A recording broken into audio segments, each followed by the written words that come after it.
tidak dilarang ini. Tidak dilarang. Kan begini.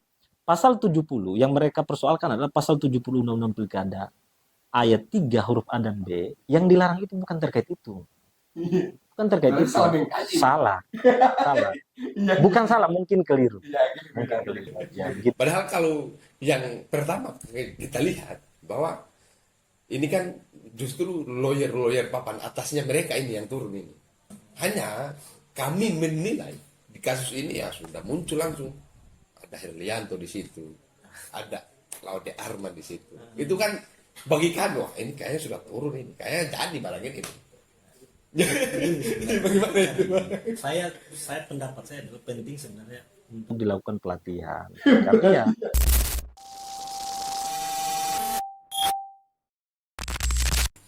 Oke baik, bismillah, assalamualaikum warahmatullahi wabarakatuh. Berjumpa bersama Henry Majid pada konten kami kali ini. Satu kehormatan bagi podcast kami, sudah kedatangan tamu yang dari praktisi. Beliau adalah lawyer muda yang dimiliki oleh Kabupaten Wakatobi dan sudah cukup banyak berkiprah juga dalam dunia-dunia keadvokatan ya Bang ya. Nah, beliau namanya Bang Jayadin Laude Jayadin Bang ya. Jayadin Laude. Jayadin Laude. Ya sangat mungkin seluruh masyarakat yang ada yang menonton konten kita pada hari ini sudah tidak asing lagi beliau ini. Maksud dan tujuan kami mengundang Kakanda ini adalah untuk mari kita diskusi, kita lempar ke publik itu tentang adanya salah satu paslon, ya sebut saja Harum Bang. Ya. Ada tim hukum Harum yang melaporkan Pak Bupati ke Bawaslu, Pak Haliana ke Bawaslu dalam dugaan penyalahgunaan wewenang. Abang kami undang karena kami anggap mempunyai kapasitas untuk menjelaskan itu. Abang, apa pandangan abang itu terkait dengan yang hari ini sudah kita saksikan bersama-sama? Oke, baik. Oke. terima kasih Bung Henry Majid. Jadi pertama kan kita sudah tahu laporan itu kan sudah dirilis oleh salah satu tim hukum dari paslon ya. Nah, pertama Bupati yang dipersoalkan ini adalah soal kehadiran Bupati Wakatobi Haliana yang saat ini sedang menjalani cuti di luar tanggungan negara menghadiri salah satu kegiatan. Dalam hal ini penerbangan pertama bandara ya. Nah, pasal yang disangkakan itu yang dipersoalkan adalah soal pasal 70 ayat 3 huruf A dan B Undang-Undang Pilkada. Nah, bagi saya itu tidak relevan. Itu tidak relevan. Artinya begini, penting bagi kita sebagai praktisi. Tadi Bung Henry Majid tadi menyatakan kita praktisi ya. Penting sebenarnya dalam momen penyelenggaraan pilkada seperti ini ada pelatihannya, ada pelatihan. Iya, dilatih. Sehingga ini baik kepolisian, kejaksaan yang secara ex officio tergabung dalam Gakumdu, kemudian praktisi dalam hal ini advokat yang tidak menutup kemungkinan advokat-advokat ini mewakili kepentingan hukum salah satu paslon. Sehingga kita dalam menafsirkan pasal itu tidak keliru. Bisa seragam, kan begitu. Pada akhirnya Iya. TMS ya. Tidak memenuhi syarat. Gitu. Nah begini, di Undang-Undang Pilkada itu di pasal 70 ayat 3 huruf A dan B itu pertama Bupati dan Wakil Bupati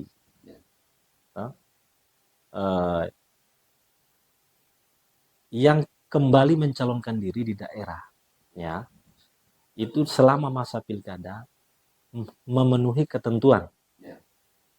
Huruf A-nya adalah sedang menjalani cuti di luar tanggungan negara. Huruf B-nya adalah dilarang menggunakan fasilitas terkait dengan jabatannya. Itu yang akan kita Itu pasal 70 karena terus mereka kan karena yang pasal yang disangkakan kan itu ya. Nah, yang harus diterjemahkan ini adalah frasa fasilitas terkait dengan jabatannya itu. Jadi Poin B ya, Bang. ya poin B itu fasilitas yang terkait dengan jabatannya itu di dalam undang-undang pilkada itu tidak dijabarkan secara detail. Tetapi di undang-undang pilkada sebelumnya fasilitas terkait jabatannya ini dijabarkan secara detail. Nah, sebelum perubahan.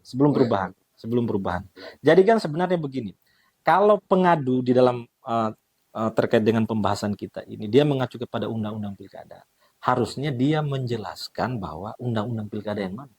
Karena kalau kita lebih teknisnya, tidak ada undang-undang pilkada. Yang ada itu adalah undang-undang pemilihan gubernur, wakil gubernur, wali kota, wakil wali kota, bupati, wakil bupati. Pemilihan itu jadi disimpulkan menjadi undang-undang pilkada. Kan begitu. Jadi kan ada dua sebenarnya kalau kita bicara pemilu, pemilihan umum dan pemilihan. Itu harus dibedakan ya, Bang. Dibedakan kan, sehingga jangan dicampur adukan.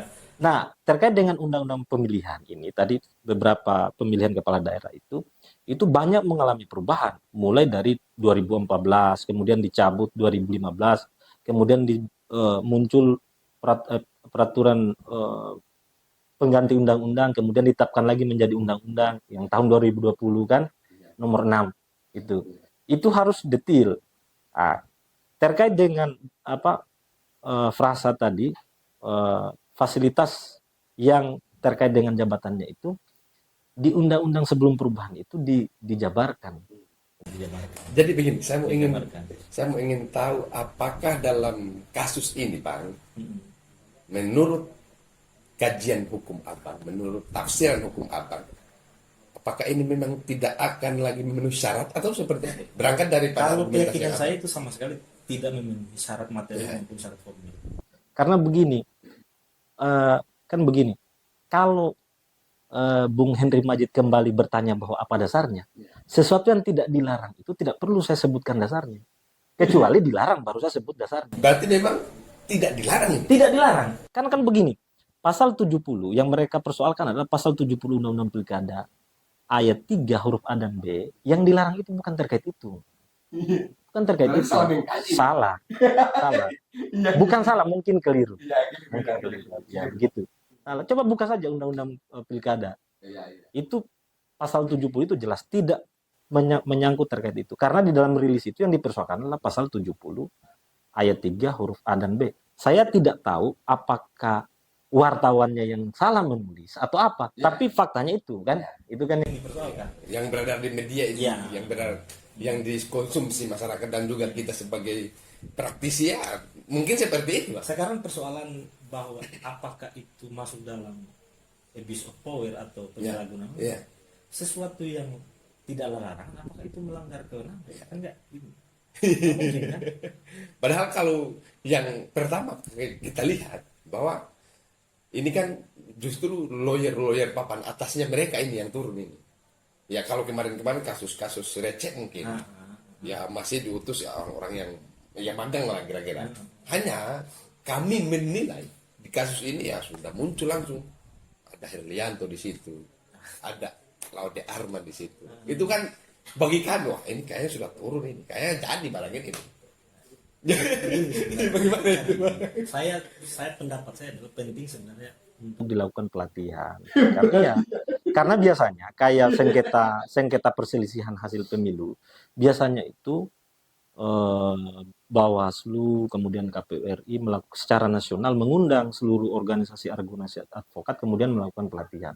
Pelatihan itu terkait dengan hukum material dan hukum formil sehingga tidak ada perbedaan tafsir, ada perlakuan yang seragam. Ada kesepemahaman. Apalagi memang di dalam undang-undang pilkada itu frasa terkait dengan fasilitas yang terkait dengan jabatannya itu tidak didefinisikan secara detail. Tapi memang tidak disebutkan secara eksplisit. Dan di dalam pasal selanjutnya itu tidak ada sanksi. Coba pasal 71. Pasal 71 yang melanggar ketentuan ini dikenakan sanksi. Diskualifikasi itu kan. Itu jelas ada sanksinya. Itu pun pasal yang tidak ada sanksinya karena itu memang bukan larangan kampanye. Itu ketentuan terhadap bupati yang sedang menjalani cuti 2 tahun negara harus memenuhi ketentuan. 2 itu tadi. Nah, di dalam peraturan Mendagri tentang, kan teknis mengeluarkan cuti di luar tanggungan negara itu diatur peraturan Mendagri. Jadi bupati yang sedang menjalani cuti di luar tanggungan negara itu secara mutatis mutandis dia dibebaskan dari fasilitas terkait dengan jabatannya. Jadi dia tidak saya yakin bahwa ketika pada saat itu Pak Bupati Haliana datang, diundang kemudian datang, saya yakin dalam kapasitas dia sebagai bupati seandainya yang sedang menjalin cuti di luar tanggungan negara, pasti dia tidak menggunakan fasilitas terkait jabatannya. Karena fakta yang kita lihat bahwa dia sedang cuti. Karena itu ketentuan. Itu ketentuan. Jadi bukan larangan kampanye, tapi ketentuan bagi bupati selama masa kampanye. Itu harus dibedakan. Jadi memang di pasal selanjutnya tidak ada sanksi. Bahkan tidak ada sanksi sama sekali. Kalau pasal 71 terkait dengan program pemerintah, itu kan ada ketentuan sanksi. Karena larangan dia, tegas di situ. Tapi pasal 70 itu nggak ada di kemudian itu itu persis juga. Silakan buka PKPU kampanye. PKPU kampanye, peraturan Komisi Pemilihan Umum. Itu sama. Itu sama. Aturan itu di pasal 53. Itu di PKP itu juga itu terkait dengan ketentuan bahwa bupati yang mencalonkan diri kembali di daerah yang sama itu selama masa kampanye wajib memenuhi ketentuan itu. Itu tadi cuti kemudian dengan fasilitas terkait jabatannya. Oh ya, berarti begini Bang. Berdasarkan yang menjadi penjelasan Abang tadi, ya misalkan kalau yang kuasa hukum yang hari ini menggugat yang mengadukan Pak Bupati ini, apakah mereka punya parameter, misalkan, atau mereka cukup pemahaman, atau mereka cukup tahu bahwa misalkan Pak Bupati saat pergi ke bandara sana menggunakan fasilitas. Saya yakin begini, jadi syarat ketika kita mengadu tetap diterima oleh Bawaslu, tapi ada kesimpulan bahwa itu memenuhi syarat atau tidak memenuhi syarat. Nah, berdasarkan laporan yang saya tahu untuk beberapa pengaduan itu satu pun tidak ada yang memenuhi syarat. Sampai hari ini tidak ada yang memenuhi syarat. Itu menurut Abang gimana? Ya harus dievaluasi kembali. ya saya harus dievaluasi tim hukumnya. harus dievaluasi. Iya, karena sejauh ini kan viral itu ada bahkan 16 atau 12 ya. 12 aduan yang tidak memenuhi syarat. Ya, itu kan memalukan juga sebenarnya. Jadi begini, advokat pemilu dengan advokat di tindak pidana umum biasa itu memang kadang-kadang kita tidak pure menggunakan logika hukum. Jadi harus juga kita sebagai masyarakat pintar-pintar menilai. Jangan sampai di balik substansi politik itu, di balik substansi hukum ini ada didorong oleh motivasi politik tertentu. Ya kan itu sebenarnya.